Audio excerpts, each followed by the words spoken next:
This program is designed to provide general information with regards to the subject matters covered. This information is given with the understanding that neither the hosts, guests, sponsors, or station are engaged in rendering any specific and personal, medical, financial, legal, counseling, professional service, or any advice. You should seek the services of competent professionals before applying or trying any suggested ideas.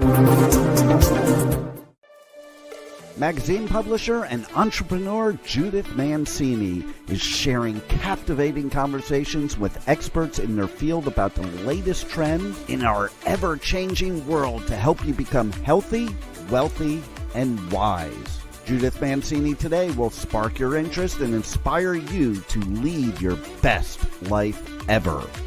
And now, here's Judith.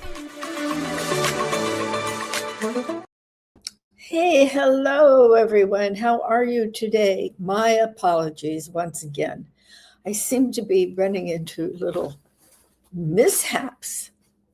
First, my arm and my vocal cord. My vocal cord is what's bothering me and why I couldn't do my show last week. I had to do a rerun, and I hope you found the rerun interesting. But I do have a paralyzed right vocal cord, and we're trying to deal with it and figure out what we can do. I'm not worried about anything, but all my friends and my daughter the nurse, I call her, is insisting I go to a specialist. And last week I had to cancel the show because I couldn't talk at all. And you can hear it in my voice today. So as I have explained my absence and my apology to all of you, let's get on with it because I want to talk about Uncle Ben and the birthday of the United States of America. 250 years. Wow, that's amazing. Amazing. So what we're talking about today is the extraordinary country and how it allows you to become healthy, wealthy, and wise. As we look forward to celebrating the 250th birthday of our country, I am remembering why I have turned to Benjamin Franklin's words to always share with you my perspective on just how to achieve your best life ever. I call Benjamin Franklin Uncle Ben, not because we are related, because we're not, but because he was such an amazing man to be able to see into the future and encourage us to help others. And yes, I do know there are many scandalous behaviors of Uncle Ben's, but I'm only speaking to the ideas that help us now. Today, I will share with you my experiences and thoughts about the famous words and desires for our country. Let's all become healthy, wealthy, and wise. And here we go. Before I get into Uncle Ben and everything that's going on and how it can pertain to your life now, I just want to say I'm praying, and I hope you're praying for this war with Iran, that's what I call it, to end. But I wholeheartedly stand with President Trump and his cabinet and many of the congressional people, Congress people, that we cannot allow Iran to have any form of uranium. We can't have enriched uranium. We can't have a bomb. There's no way they can have an atomic bomb. And they need to get rid of all of those mines in the Strait of Hormuz. Oh, I don't know why I can't remember that exactly. So apparently yesterday, a ship tried to break through the blockade, and we shot at it, and that kind of stopped them, so it wasn't blockaded. I mean, it was blockaded, but it wasn't shut down by that ship trying to get through. And that's what we need to do. Now, I don't like killing people. I don't like others that kill people. I wish we didn't have this going on, but after 47 years of being threatened by Iran and the torture that has gone on there and the destruction of the beautiful Persian country it was, I would like to see it end. I am not opposed to having to bomb them. And President Trump does not want to. I don't want to. A lot of people don't want to. But if they can't listen and can't toe the line, so to speak, we need to do something to stop them. You know, I'm old enough, as are many of you, to know when in 1979, the Shah of Iran had to escape with his family and all. And perhaps I've told you about the friend of ours who escaped with his family and many of his trusted domestic people from his home, how they escaped in the dead of night to get out of Iran. I want you to take a map so you understand where the countries lie around Iran, which ones do, which ones don't, which ones need access to the straits, and how all the oil comes out. You'll better understand what's going on and why we want to take care of what we're doing over there and hopefully get a country that is beautiful again and believes in peace and humanity. Yesterday, it was reported that they killed, assassinated, executed 3 more people, and all of the 3 men who were executed were able to, I don't know how they get these things out. I don't know if it's by some wire service or news organization or people that are working in that government over there and are not in favor of who's trying to rule it. But they got statements from the 3 men who were first tortured for months and months, beaten into submission to claim everything that they were told to confess to. And then they were executed. This has got to stop. I've told you about the atrocities that occur with hanging these bodies and people still alive, beheaded, some of them, mutilated, hung up by their feet, upside down, on cranes, building cranes that you see around our country that they use, and they go up 60, 100 feet. This is horrible. So let's get it stopped. Let's support President Trump because he's protecting our country. And if it comes down to it, we have to do what we have to do. And we have the people and the military in position, and they will protect us in our country. And I don't want you to worry about an atomic bomb coming over here because we won't let them. That's what we're trying to stop. Okay, so let's go.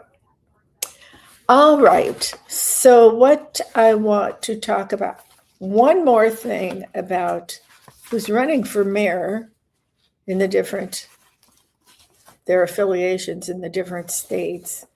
We have a governor's race here in California, and we have over 60 people running for the office of governor. All of them are Democrats, except a couple. And I'm not backing anybody but Steve Hilton. And of course, now they've tried to besmirch his citizenship, his wife's citizenship, and they're citizens of the United States. His wife is an American, and she is a citizen, and she is allowed to vote. And Steve, I think it was 95, he came over here, and he has gone through all of the process of becoming a loyal and true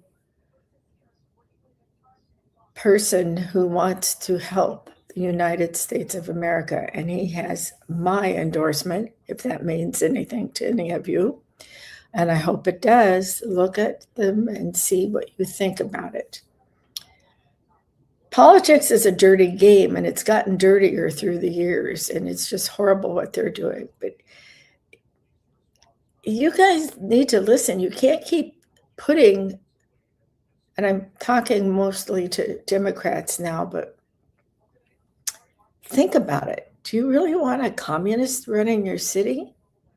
I thought we wanted to be healthy, wealthy, and wise, and yet they're going through, the mayors are going through and saying we're taking the property away from the wealthy and going to give it to the poor or the people who need housing by splitting up these high-rise buildings that are owned by multi-billionaires.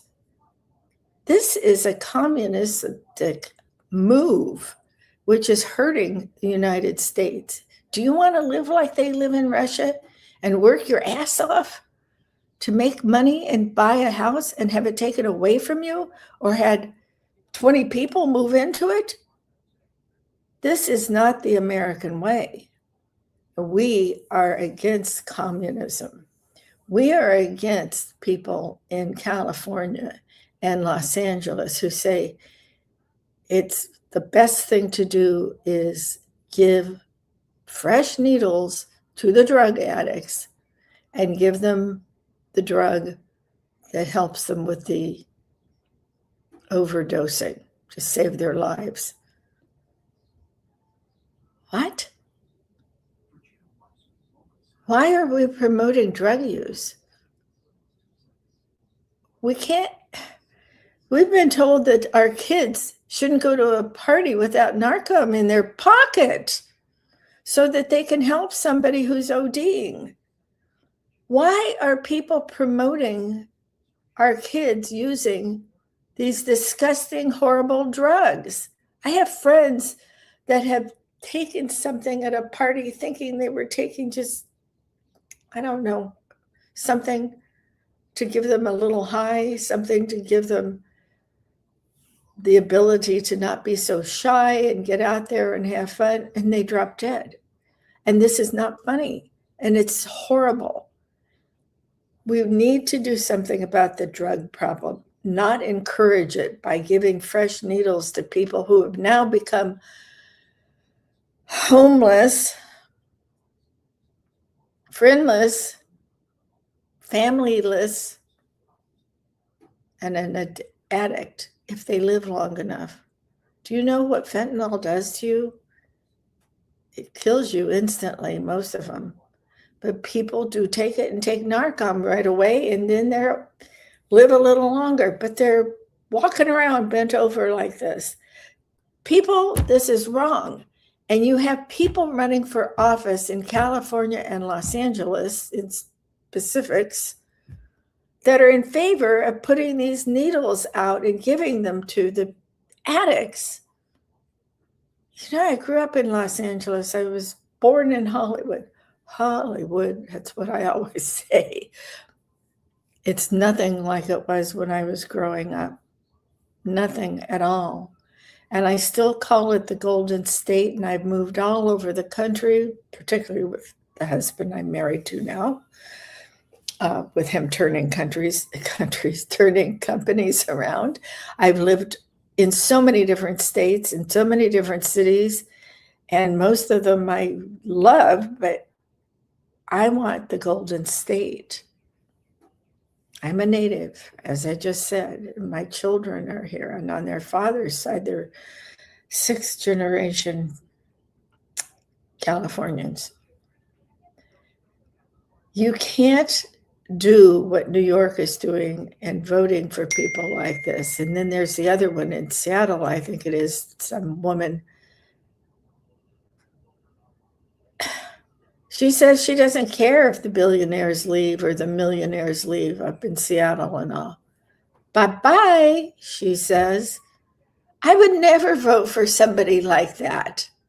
What are you thinking supporting these people? I don't care if you're a Democrat. The party used to be decent, leaning left, more liberal than conservative like the Republicans, and that's your choice. But you don't want these crackpots, and that's exactly what they are.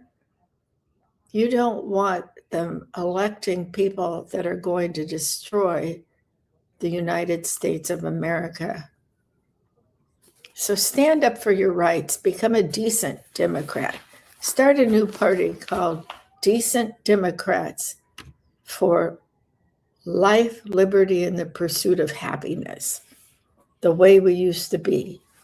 Okay? That's all. That's all I'm going to talk about. That. So let's go to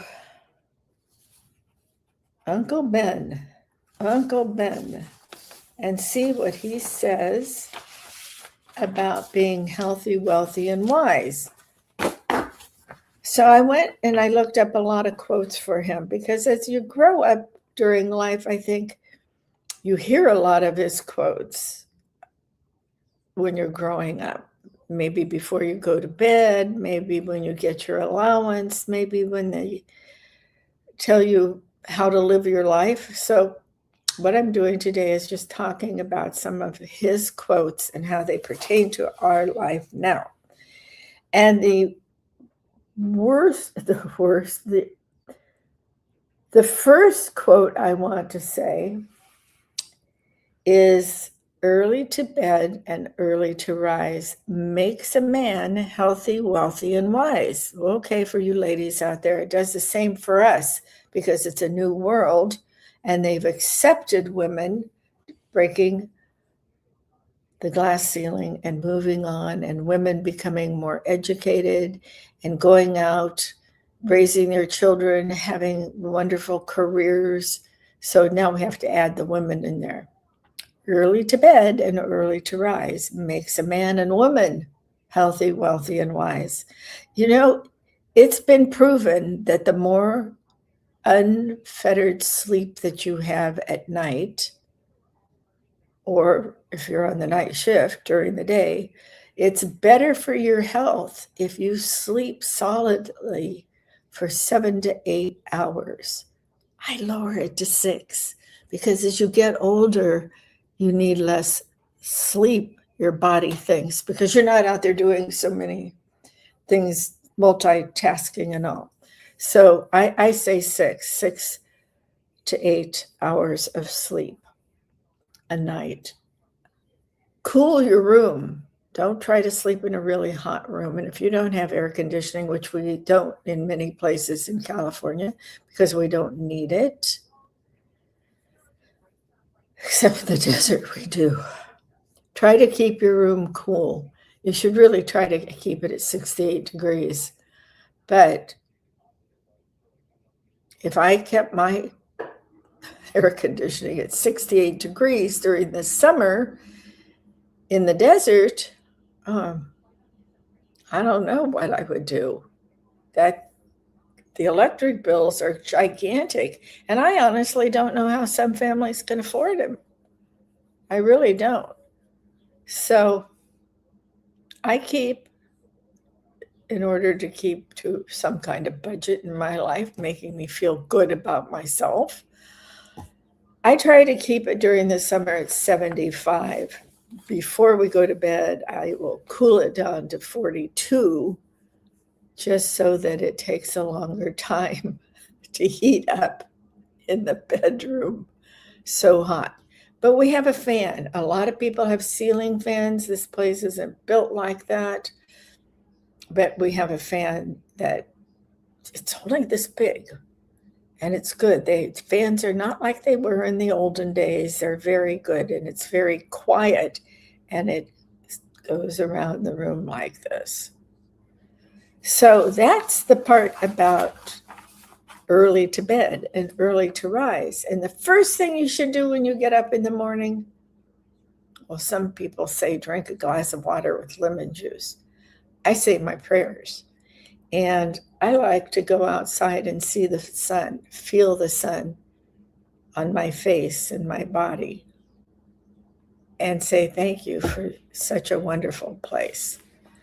That's how I like to start my day, by being early to rise. Plus, a lot of times when I get up, and I've never really liked to have coffee for breakfast or before breakfast or anything like that. I'm more of a green tea person. And I find that nice and calming and yet stimulating to wake up the body. If it's good weather and not already 100 degrees, I go for a walk early in the morning. I did that before we moved to the desert all the time. But you can always find time during the day when it's a little cooler or not raining so hard or whatever, and go for a walk, even if it's just around the block. Move your body, shake your body, get out there, move around. That keeps you healthy. And wise, I like to read the news.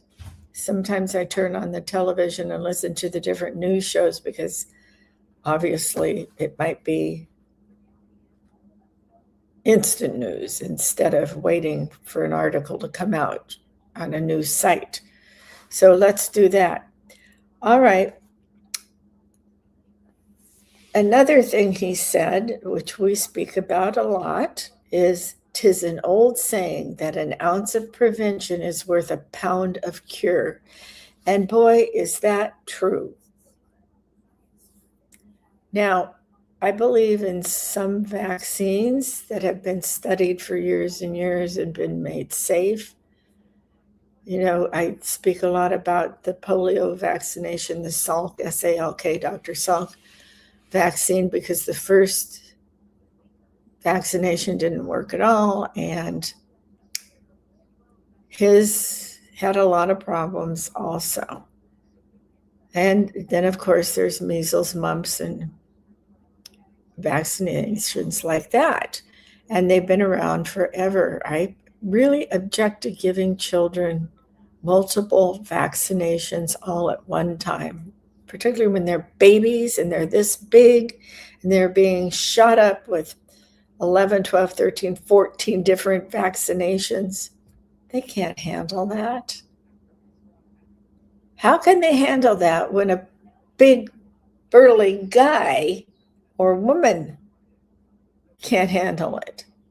So I think a lot of them need to be eliminated. They need to be studied more. And thank goodness for Bobby Kennedy, who is working on all of that. And I think he's making great strides. But prevention is better than the cure. So you need to eat healthy, exercise, meditate, take care of your loved ones, spend time with your loved ones, your friends. You need all of that.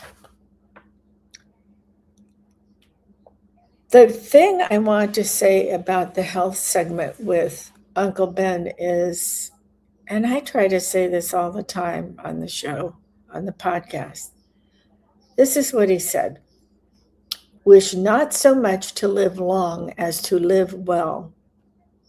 Listen to this again. Wish not so much to live long as to live well.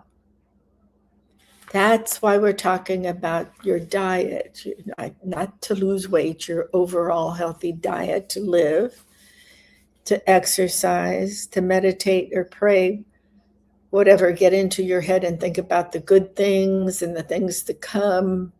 Try to be calm, take your walk, get next to nature, ground your feet on real grass or real dirt. You need to do all of these things to live long, because what the hell good, excuse me for swearing, is it to live a long life if you're not healthy?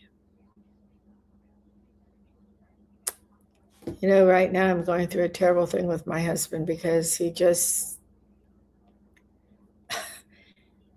He was the CEO and president of GNC, the vitamin supplement company, towards the end of his career. And yet he never gave up smoking. He drinks alcohol. I've gotten him to drink a glass of wine a night instead of other things. And we eat extremely healthy. But I'm seeing the results of what he did for years before he met me. When he met me and we fell in love, he would get pneumonia every single winter. That's what he told me. And I believe him because one day he asked me to drive him to the doctor. And he was just, excuse me. So the doctor gave him whatever they give you for pneumonia. I don't remember. He wasn't so bad. He had to go to the hospital, thank God. But I changed his diet and I made him walk. And Pittsburgh is a lovely city to walk in. And they have beautiful parks, as I've told you before.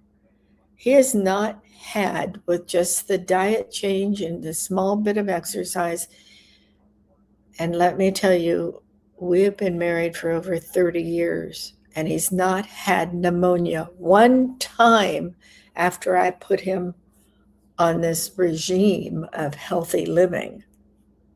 Well, believe me, we've had lots of fun along the way, too. So being healthy doesn't mean you have to give everything up in your life. I sure love a glass of champagne.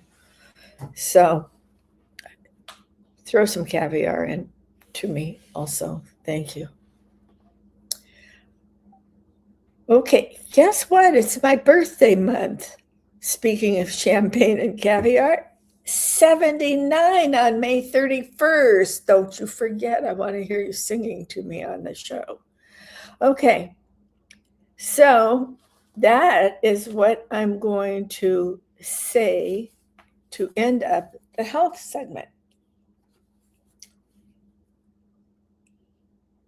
Wish not so much to live long as to live well. Okay? Now, well kind of reminds me of wealth. You need to be healthy in your wealth also. And this is a good thing to go over with your grandchildren or your children or your nieces and nephews, whatever. Teach them good money habits. A penny saved is a penny earned. I think a lot of kids have heard that when they were growing up. And as you grew a little older, you figured out that it takes a long time to get $1 worth of pennies if you get one a day. So you want to teach them about finance and wealth and earning a living and paying for school and their clothes and the food and the roof over their head. I don't mean you have to sit them down and lecture to them, but good money habits are great. Maybe you can't afford to take them to the amusement park until you save a little on the side to take them. Maybe you have a whole different way of living and you can go take them on fabulous trips when they're 5 and 6. These days, I see a lot of families that have 2 people working, where in the 50s, that was not so common. You had your elite, so-called because they were working in the stock market, they were doctors, they might be scientists, all sorts of things. And that came out of World War II and before, of how people lived. The mother was always at home taking care of her babies. And there was nothing wrong with that. It was a whole different way to live, and many, many happy marriages and families loved to live that way and tried to live that way starting in the 60s. And unfortunately, Ashbury hate came along and things changed.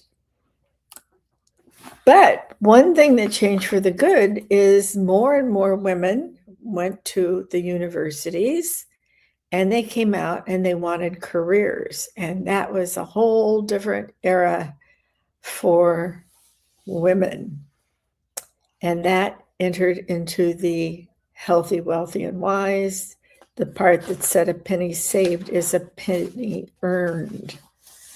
So what you want to do is teach your boys and your girls what the value of money is.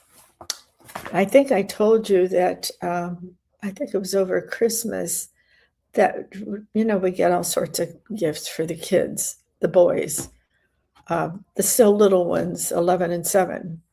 Of course, we give other things to our 2 older ones too, but this time, I've always done kind of learning gifts. These 2 boys, we gave a lot of different things, small things, hats for the World Cup and different things like that. I like to do that. But we gave them a coin collection and how to look at the dates, and if there's a number, a letter stamped on it, like a D or whatever, whose picture is on it. We gave them a whole background of all these things, and they were thrilled with it. And they're learning all about that. And then, of course, we'll get into something a little more sophisticated later as far as money is concerned. So teach them that, it's very difficult now for the tooth fairy to come into your children's room. Boy, when we were growing up, we were lucky if we got a quarter or a $50 or maybe a silver dollar. Now they want more than a silver dollar, and it goes around through the kids and they all discuss it. And I don't know if that's a good thing or a bad thing. I don't know. What do they do with the money from the tooth fairy? Or is there even a tooth fairy left? Or did he leave when we left? I don't know. Okay. So moving on, I have to read my notes that I forgot to print off in bigger print. The art of riches consists very much in thrift. That's Benjamin Franklin, and I think that's a good one. The art of richness consists very much in thrift. So we have free enterprise and opportunity, and we like to reward ourselves for being disciplined with hard work and saving. But you have to be wise about that. And there's nothing wrong with wanting to buy a beautiful painting or go to enjoy a beautiful ballet or symphony, or go rock it out with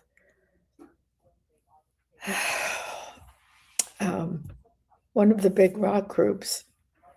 Right now, I'm kind of into Led Zeppelin. I keep seeing it everywhere, all over the internet. So I'm walking around the house. I don't think Lou was ever too much into American music. Maybe he was. I don't know. He likes to dance. But I don't think he got into what we got into in California. It's very different. And once he came here at 13 from Italy, he was in the Pittsburgh area, Pennsylvania. So, but there's nothing wrong with wanting something beautiful. And if you have saved your money and made it grow for you and all to buy beautiful things or enjoy beautiful trips, that's okay. But when you deplete your savings, your investments, your 401k, which isn't all that old in this country, you take away the goodness to come to you and the beauty to come to you later on if you haven't figured out a good budget. The next one is an investment in knowledge always pays the best interest. And boy, is that true. There's a lot of concern going on now because, well, number one, people can't afford to go to universities or colleges that cost an arm and a leg, almost literally, to get into them. If you're so smart and planned, you could get a scholarship. Your parents, maybe they saved in a separate account for your college education, and maybe you're accepted to one and you get all sorts of student aid. But what I think you should do is, like I was saying, trying to teach the kids about money. I'm the grandma who is known as Grandma Mama Books. Grandma Mama Books, because every Christmas, every birthday, every special occasion, I have given my grandchildren, including the 18-year-old and 20-year-old, which they're moving up, and the 21st birthday is coming for Connor. I have given them books. I have given them silly ones like the Hardy Boys, just because their father read them when he was little and my brother read them when he was little. But I've given them other books. I just gave my 20-year-old, and I can't believe they didn't read them in school, and he went to a private school, Orwell's 1984 and Animal Farm. Boy, is it about dystopian times. Are we living in them now? That's why I want them to read them. Okay, the camera everywhere that watches you wherever you go. Reading is wonderful, but don't just get into those books, and don't just get into crime and mystery books that are current. We have many great authors today that write for what I call entertainment, that are fun to read, to kind of ease your brain and relax and do that, and not have to put your thinking cap on to read through them. But you should read those books. Read the classics. Read Greek mythology. Do all of that, because the schools aren't giving it to you anymore, and it's being lost. So that is a very interesting thing. An investment in knowledge always pays the best interest. Investment in knowledge. Do you know that I can never remember his name? I don't know why. The guy who does Dirty Jobs, he has a scholarship fund, and that's where you read to learn, because he is teaching you to have skills to be electricians, plumbers, mechanics, all sorts of things. And you can apply for these scholarships, and he'll teach you, or his people will teach you, and they will give you things to read about them, and marvelous ways to have jobs. Get it out of your head that manual labor isn't good. It is extremely good. And you can start out at the bottom and rise to the top and become owner of your company. You need to do this. Read, read, read. And the schools, if you look at the ratings of all these schools, there's two things people can't do in them. They can't read, and they can't do math. So math, you get out a calculator. Well, now you get out your computer. Come on, people, balance your checkbook. Count how many days it is until your birthday. It's horrible what's going on in school. And thank God that President Trump is trying to do something about it. It's embarrassing to have California be one of the worst states for education. Because I'll tell you something. The public high school I went to taught Spanish, French, Japanese towards the very end. They taught math, all the math, calculus, I do believe, because I'm not a mathematical genius, so I didn't take those. Chemistry, all of that stuff. I don't see any of this in high school. What are they taking? Belly dancing? There's nothing wrong with public schools. Gardena High School is one of the best schools there ever was. They even have an art collection that one class started that is phenomenal and travels the country. Gardena High School. Look it up. Look it up. Class of 65. The best class with the Mohicans. Okay. Yes, I went to college, and no, I hated it. And the reason I hated it is because my college counselor was my English teacher, and I was an English major. I didn't know what I wanted to do. So I thought, well, maybe I'll get a degree in English literature or teaching English or whatever, because I knew it and it'd be simple. But the day he asked me to go sit on a grassy knoll with him, and would I go to bed with him, because don't I believe in free love, I never went back to school again. I quit school. I simply did not go back to that state school. And I didn't have the money to go to SC, because that's another long story, which I won't tell you now. Disgusting what has happened to our schools. Now they raise a bunch of communists. Look to see what they are teaching. You don't need to see every single grade from your college age, university age kid, but you need to know what they're teaching. They're teaching anti-Semitism. I'm trying to tell you about Benjamin Franklin, but I can't help but interject some of these things because they make me so angry, and they should make you angry. We're talking about the 250th birthday of the United States of America and freedom of religion. Okay? We're talking about wisdom.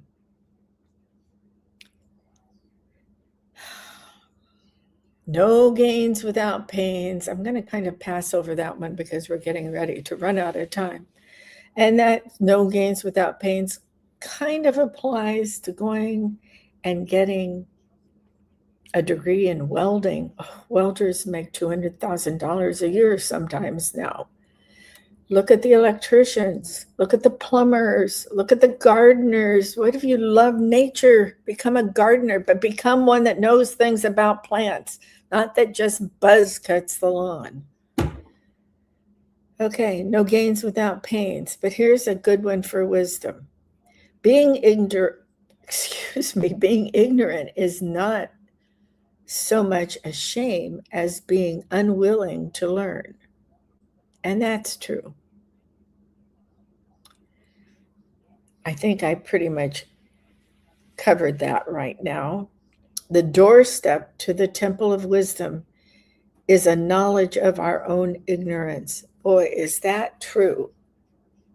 Now, I kind of feel that way about AI, artificial intelligence, and just overall usage of a computer. And sometimes I have to get off the show and ask Juan to explain something to me on my computer so that I can post the show notes on the thing. I really wish I had been able to use computers earlier in my life. Both my kids learned in school, so that was good. That was first coming in then when they were in school, in high school. So a doorstep to the temple of wisdom is a knowledge of our own ignorance. Well, I just shared mine with you. Oh, but I'm ignorant in many, many areas. I know a little bit about communism, just enough to tell me I don't want it. But that's not exactly true, because I have read several Russian authors' books. So you should too. You should see how it was. You should see how it was during the time of the Tsar and the Tsarina and things like that. There are reasons why people get tired of the wealthy having so much and the poor not having enough. But you know what? Why that happens is because some of the wealthy don't care about anybody else but themselves. So we always have to look at them. But I would say in the United States, I know for a fact the museums and hospitals were all built by the people in the oil business, the natural gas business,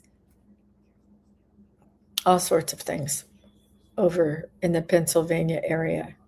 And these very wealthy people, like the Fricks and the Rockefellers in New York, they all built beautiful hospitals, museums, educational universities, and all. So don't pick on the rich. They worked for it and they earned it. Now, some of them, like the Rockefellers now, have not been that great with their money going on. And as the family gets larger and larger, the wealth becomes smaller and smaller because each one has a piece of it, and some of them are not. I don't even know how they work it out. They're not contributing to the pot, I guess. I don't know. Okay, so remember this one because I think it's very important. The doorstep to the temple of wisdom is a knowledge of our own ignorance. Don't be ignorant. Learn, study. If you don't know something, you have such access to the internet now where you can find something anywhere. You can learn AI on the internet. You can learn how to build a computer. You can write a book. You can do all sorts of things on it. Unfortunately, some of the bad people do some bad things on them too. So be careful. And the last thing I'm going to tell you before I tell you goodbye until next time is lost time is never found again.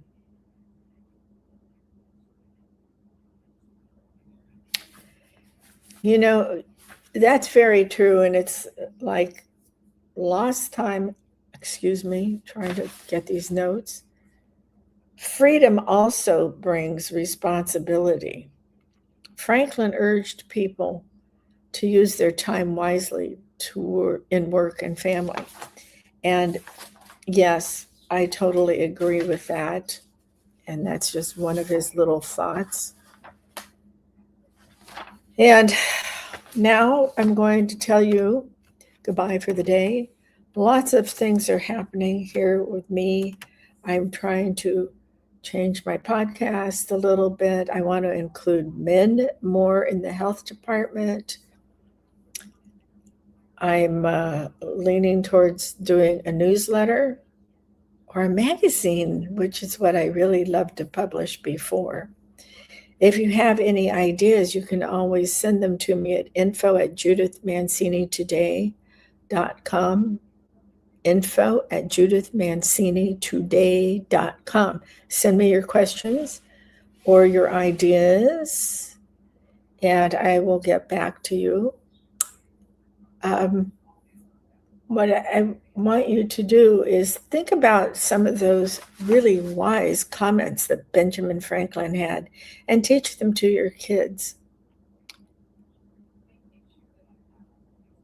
Hide not your talents, they for use were made. If you're talented in singing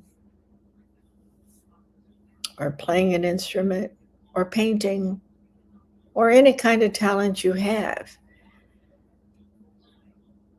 use it to the benefit of others and ask them to come in with you to enjoy doing, to make a living, what they enjoy the most and how they can help the most.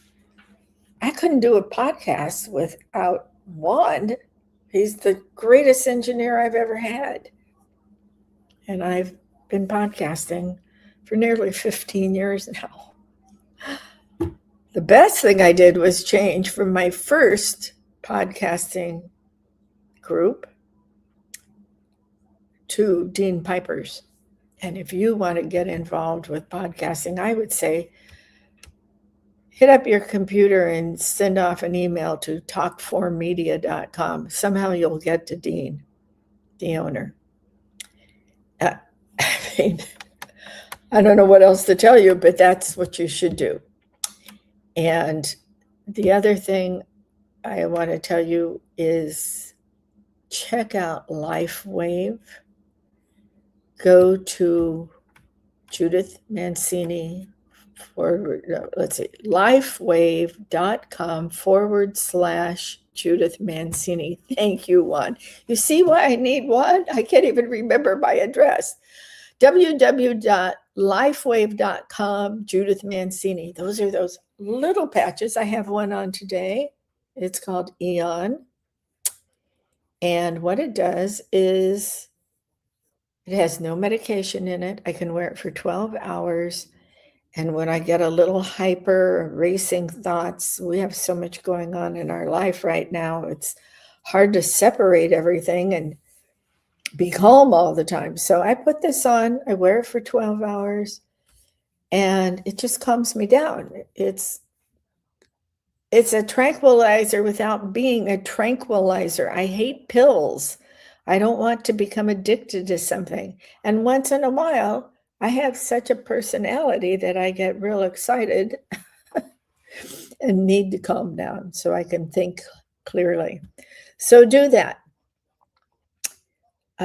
My husband is having a problem with his legs swelling, and he has poor circulation. I've been putting a patch on him, and he wears it 12 hours, and it actually makes the swelling go down a little. Okay, there's some beauty ones out there. There's some to give you wellness and well-being. That's the X39, one of the first that came out. I wouldn't be without my patches for anything. Would you really want to wear one of those great big huge patches that are on TV? No, you wouldn't. And they have different medications in them. We'll get into peptides and NADs and all of that stuff next week. All right, thank you for joining me. I truly appreciate it. Please do go to www.lifewave.com. Oh, the slash is before my name. Oh, brother. Okay, thanks for joining me today. And I leave you with these words. Cherish yesterday, dream tomorrow, and live today. And don't forget to celebrate our 250th birthday coming up July 4th. It's getting very close. Thank you, God, for blessing us with America.